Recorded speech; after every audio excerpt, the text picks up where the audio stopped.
Muy buenas noches y bienvenidos a Radio Intensa. Acomódense, si quieren apaguen las luces, porque esta noche los vamos a llevar a un lugar donde la realidad se les dibuja, donde los pasos en falso no tienen vuelta atrás.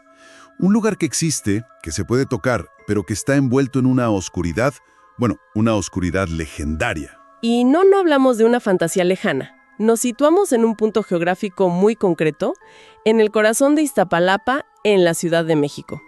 Un lugar con un nombre que ya de por sí genera un escalofrío: la Cueva del Diablo. Y esto es mucho más que un simple hueco en una montaña. No, estamos hablando de la boca de entrada a un sistema subterráneo que, según se estima, conecta 144 cavernas. 144, sí. Un laberinto que se extiende por 65 kilómetros bajo tierra. Un sitio que en la antigüedad fue sagrado y que hoy es sinónimo de desapariciones y de terror. Lo que es increíble acá es cómo chocan esas dos realidades. Totalmente. Por un lado, tenés un sitio de una importancia geológica, antropológica inmensa, un fenómeno natural extraordinario. Y por otro, es un imán para las historias más oscuras que te puedas imaginar. Un lugar que literal y figuradamente parece devorar gente. Esa es precisamente nuestra misión esta noche. Vamos a adentrarnos en esa oscuridad. Intentaremos desentrañar las capas de la leyenda, diferenciar los peligros físicos, los tangibles, de las amenazas que, según se cuenta, no pertenecen a este mundo. Y explorar las historias de quienes entraron y simplemente se desvanecieron en el silencio. Comenzamos por lo más inmediato, por la estructura misma del lugar. Uno se imagina, un portal horizontal, una entrada a la que se accede caminando. ¿Pero acá no es así? No, para nada. La entrada es una boca que se abre verticalmente en el suelo. Es, digamos, un pozo que desciende directamente a la negrura. El peligro no espera, te recibe en el primer paso. Es una trampa perfecta, diseñada por la naturaleza. Exacto. No hay un sendero de adaptación, no hay una transición gradual. Es un quiebre abrupto entre el mundo de la superficie y el subsuelo. En espeleología esto se conoce como una cueva de foso.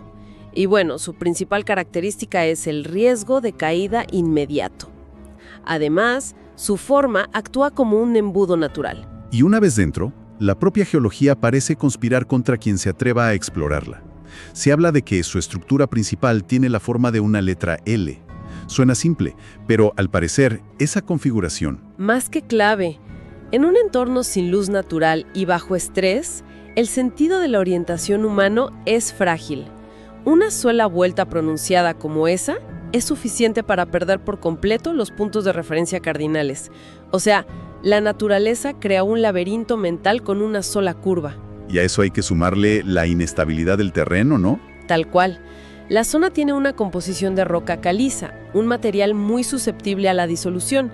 En términos simples, el agua de lluvia se filtra y va, disolviendo la roca lentamente, creando vacíos, galerías ocultas y fragilidades que no se ven. O sea que los derrumbes son algo común. Son constantes, no son eventos raros. Por eso las vallas y rejas que las autoridades han intentado poner terminan siendo inútiles. Un derrumbe las deja suspendidas en el aire y abre un nuevo acceso por debajo. Cada derrumbe, en cierto modo, rediseña la trampa. Y mencionaste el agua. Siendo la entrada a un pozo, me imagino que una lluvia fuerte la transforma en algo terrible. La convierte en una trampa hidráulica perfecta. Todo el agua de la ladera del cerro se canaliza hacia esa única boca, y eso genera un torrente subterráneo con una fuerza tremenda. Es capaz de arrastrar a una persona, cualquier objeto, hacia las profundidades.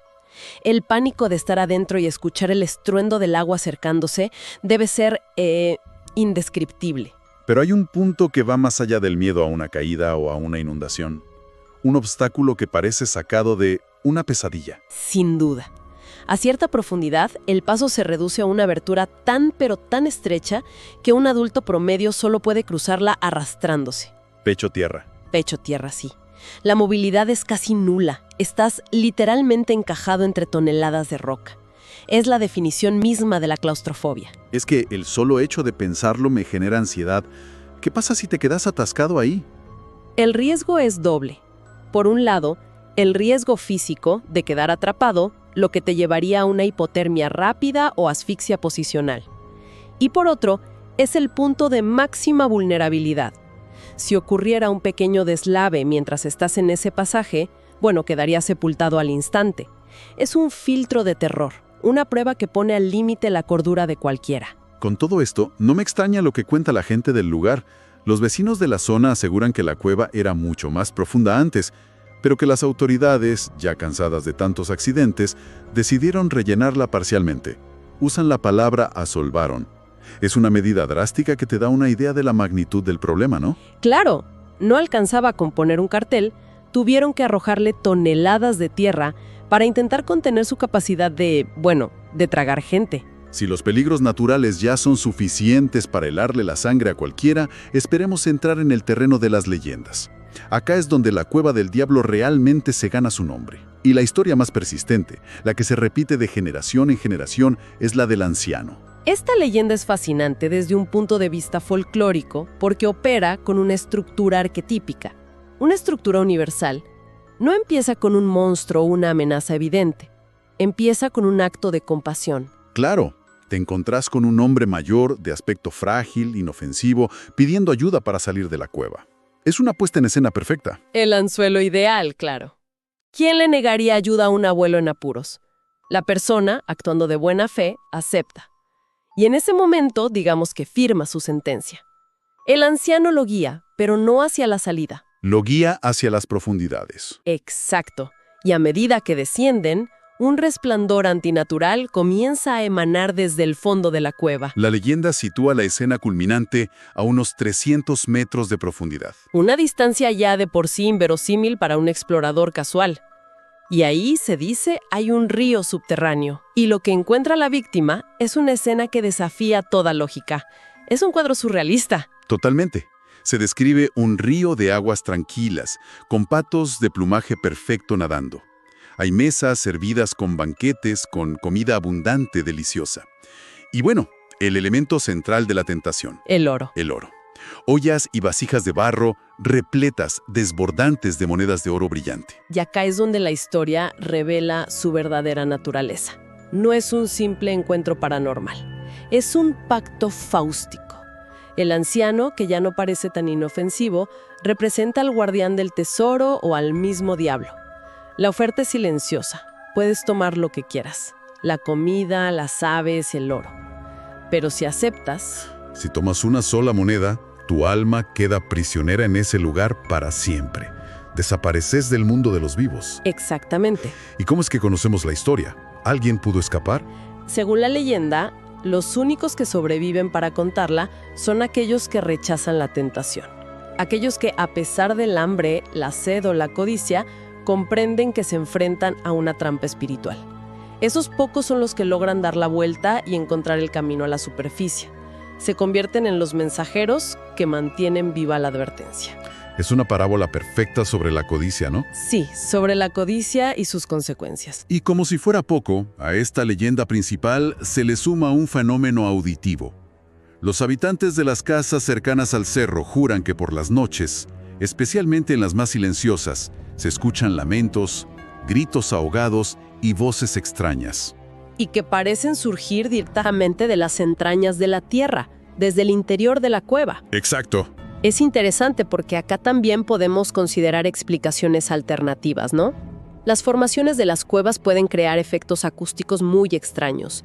El sonido del viento o de animales lejanos se distorsiona, se amplifica y puede parecer una voz humana. Mira vos. O incluso la posibilidad de infrasonidos, que son frecuencias por debajo del umbral de audición humana, que según estudios pueden generar sensaciones de pánico, ansiedad y hasta alucinaciones auditivas. O sea, la cueva podría estar literalmente generando su propia banda sonora de terror. Ahora, el miedo no proviene únicamente de lo geológico o lo sobrenatural. El propio nombre, la Cueva del Diablo, ha funcionado como un faro. Ha atraído a un tipo de oscuridad muy humana. Sí.